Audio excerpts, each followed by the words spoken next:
First thing I'd like to ask you, Trey, is why MSU? I mean, we'll talk about the selling team and how that extra, that part of your education, because that's a huge part of the education, having an internship and working with professionals, that's massively important for college students.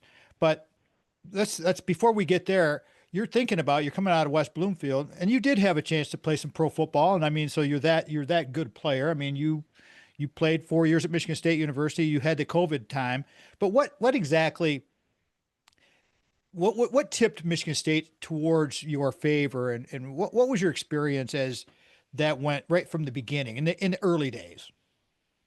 It just goes back to growing up as a kid in the state of Michigan. You always watch those great MSU teams, whether it be football or basketball, competing at a high level, and just seeing those Coach Dantonio teams along with those Izzo teams, it really put a spark in me and gave me like something I looked up to. Like if I ever had the opportunity to play for the green and white, I would love to do that. And as I went through high school, the opportunity became like a real opportunity and all the visits. And I remember the first time I actually met Coach D'Antonio, it was like a dream came true because up until that point, it was like I viewed him as a superstar, which I still do, but sometimes you never expect to meet superstars at a young age.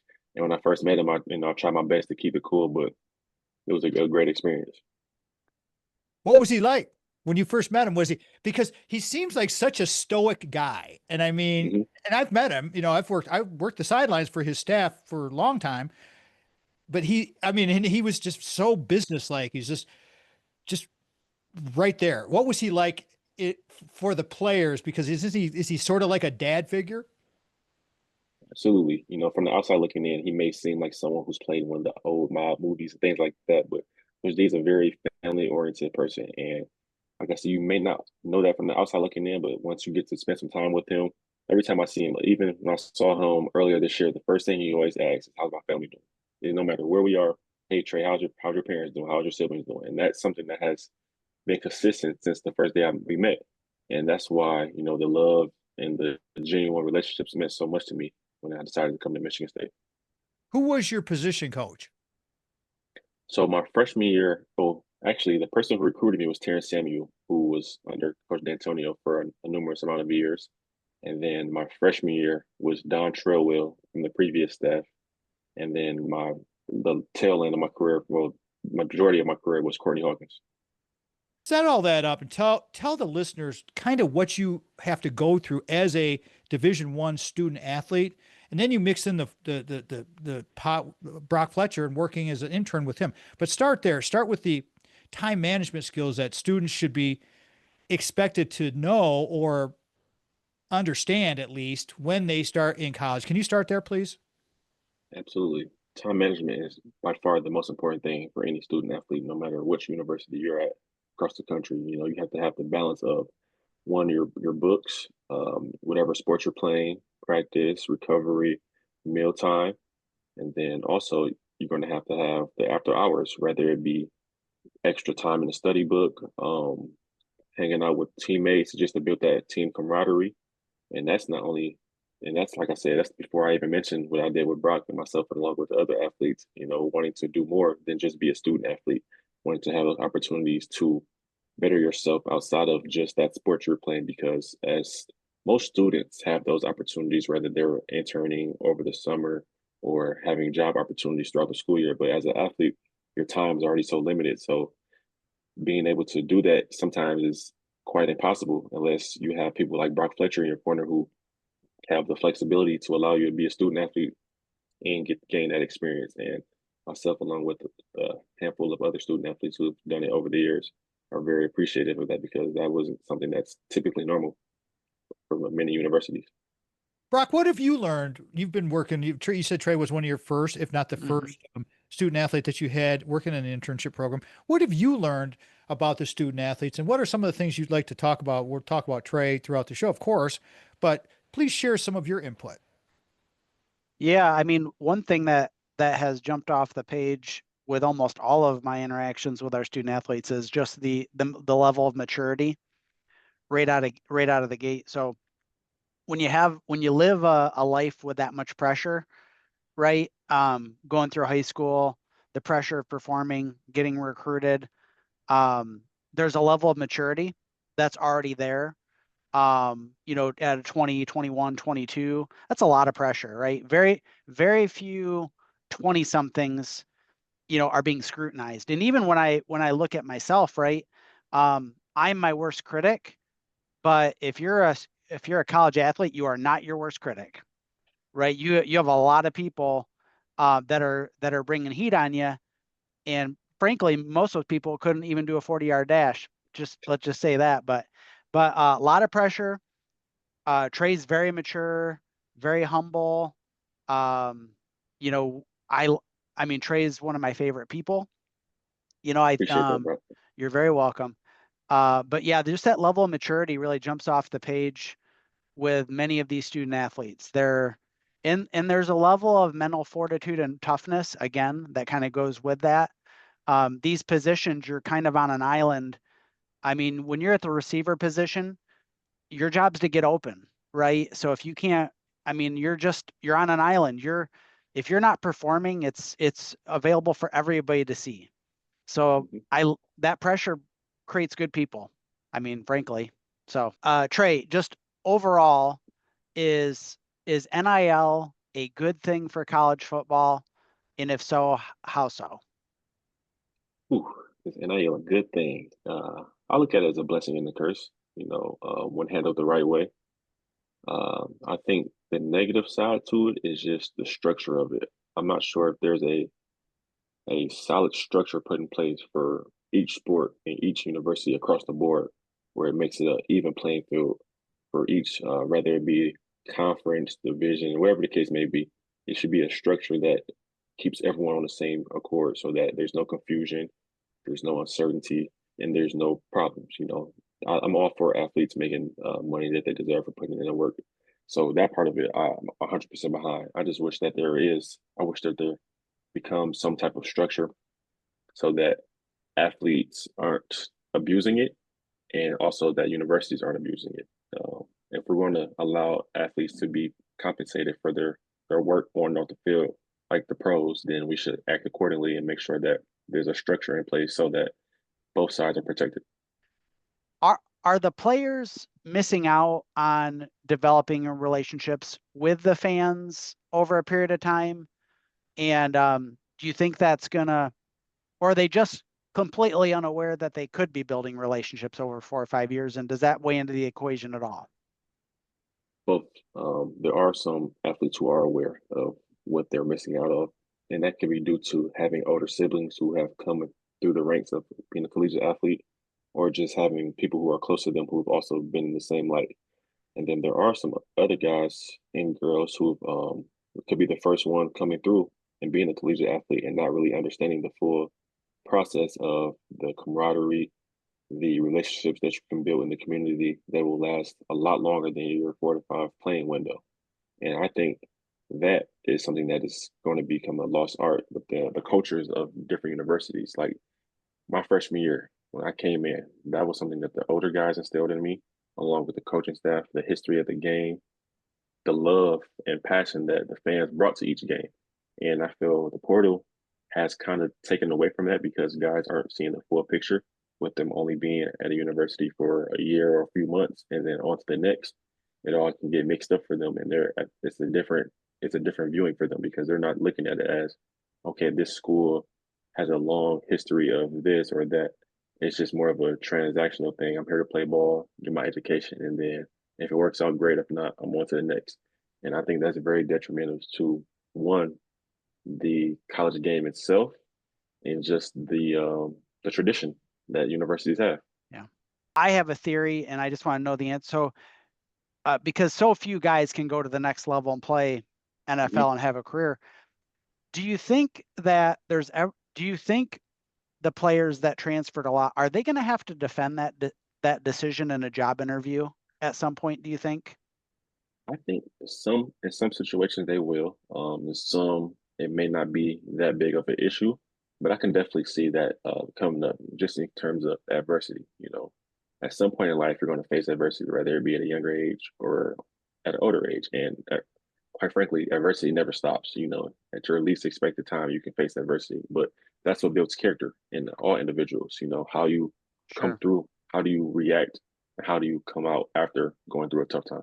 Trey, do you think like these 14, 15, 16-year-olds, are we putting too much pressure on these kids for you to like make money as a 17, 18-year-old in college? I mean, college is hard enough. Being a Division I athlete on top of that is extremely hard. Then you put on you put on the hat of doing an internship so you can learn some professional skills. Are we putting too much on the sandwich for our young people? There's definitely a burden that can be added onto young people as they're coming up the ranks, wanting to be the best version of themselves. I look at it as we have to allow kids to be kids, allow them to go out there, have fun, compete, win, lose, or draw. The big picture things will handle themselves when the time comes. But if we put too much on them at a young age, by the time they get to high school and college, they're going to be already burnt out, and it's really going to, I think, will be a disadvantage for them. So I think there's a time and place for everything. If you want to have those conversations, pick their brain, see where they are, because every kid is different. Some kids may be able to have those discussions and be able to deal with that process at a younger age than some others. And there's no right or wrong answer for that, but you just have to know which the child that you're dealing with and what may be the best for that child. Not what's best for the parents, not what's best for the coach, but what's best for the kids to be able to thrive on and off the field so that when the time comes for them to be in those situations, when NIL and things like that are presented to them, they make the right decisions based on relationships and what makes the most sense for them. That about the parents and a tip from a former professional athlete and college Division I athlete. What kind of tip would you give to parents about perhaps taking that pressure off the kids a little bit, taking the pressure off themselves? Right. Yeah, you definitely don't want to add unnecessary stress and pressure on a young child. You want to be as supportive as you can. Um, get a good understanding of where they are, mentally, physically. Make sure they're actually doing something that they want to do and not what you're forcing them to do. I think it's very beneficial for young athletes to compete in as many sports as possible, whether it be for their school or like in their city. That way they can really find out what's something they really enjoy versus, oh, I'm playing basketball because all my friends are doing it and their parents are making them doing it. So I guess I'll just have to do it too. But because sometimes everyone around you is playing basketball, but you could be the best hidden gem for baseball in your town. So I think it's just very beneficial. And a lot of the times, playing multiple, well, not a lot of times, more often than not, college coaches and high school coaches, they love athletes who are multi-sport athletes because it translates into other sports and what you're working on keeps you in shape and out of trouble throughout the whole year too. So it's definitely something that I think there has to be a healthy balance of allowing a child to be a child and giving them the freedom to make smart, guided decisions from their parents, but not being forced to make those decisions. Do you think players now with NIL, do you think that they will still be seeking internships, and why? Yes, I do, because I think that almost all student athletes recognize that there's going to be some career outside of their sport. And plus I see the yearning for knowledge through not just football, but through a lot of the student athletes. So yeah, I think there's always going to be a place for internships. I really do, even with NIL. Yep. Now, Trey, you're working at a company called, and I've got it on your LinkedIn page, WAM. Is it just WAM? You're a logistics consultant at WAM. Is that correct? Yes, sir. How Absolutely. much Yep. did your internship help you when you were an intern for Brock for 5 years? How much did that help you with this career path that you're taking? Well, a lot. It's crazy that some of the things that I was doing with Brock actually were perfectly fitting me for this position in terms of a sales role, being able to do cold calling, have conversations with people I've never met before, and not feel uncomfortable. So that transition was perfect for this, and just working with Brock was the only work experience I've had leading up into this point. So things like that, I was very thankful that I had the opportunity because if I didn't, I would have, been going out there blindfolded, not having any experience at all. So just having those few years behind me to just build it up helped a lot. What does WAM do? What does WAM do? What is So the WAM, yep. So WAM is we're a 3PL third party logistics group in the freight industry. So whenever you see these semi trucks coming up and down the road, there has to be someone who schedules those. So we're in touch with all the different carriers that you see on the road, any company that needs to move packaging, anything, whether it be full truckloads, LTL, small parcel with UPS, we coordinate those things. Thread and just to kind of talk about this because you're a huge football honk too. What would you like to see when Tre's on the sideline? What would you like to see from your mentee?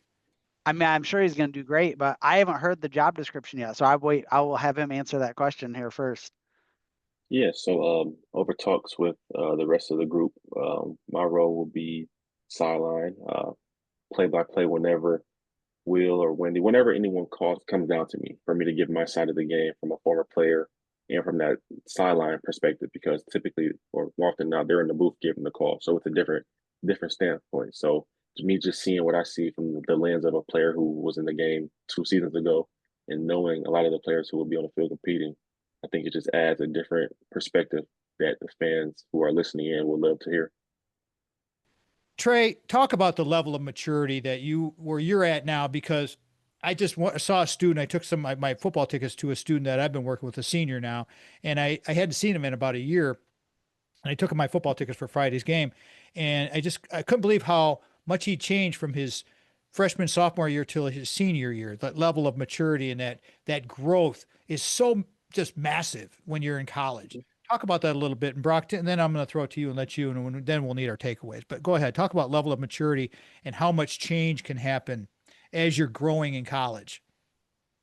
It's something that just happens naturally over the course of time. You know, we come in as a young, growing man or woman, and over your course of, like I said, your 3 to 5 year career, you just experience things, whether it be classroom things, uh, things relative to your sport, or just normal everyday things that'll help shape you into a more mature person, because that's just how life works, whether it be a good thing or a bad thing. It all helps and shapes someone into a better individual. And that just comes with learning from the mistakes that you may make, learning from others' mistakes, and just continuing to want better for yourself. So I think all of those contribute into the maturity over a person over.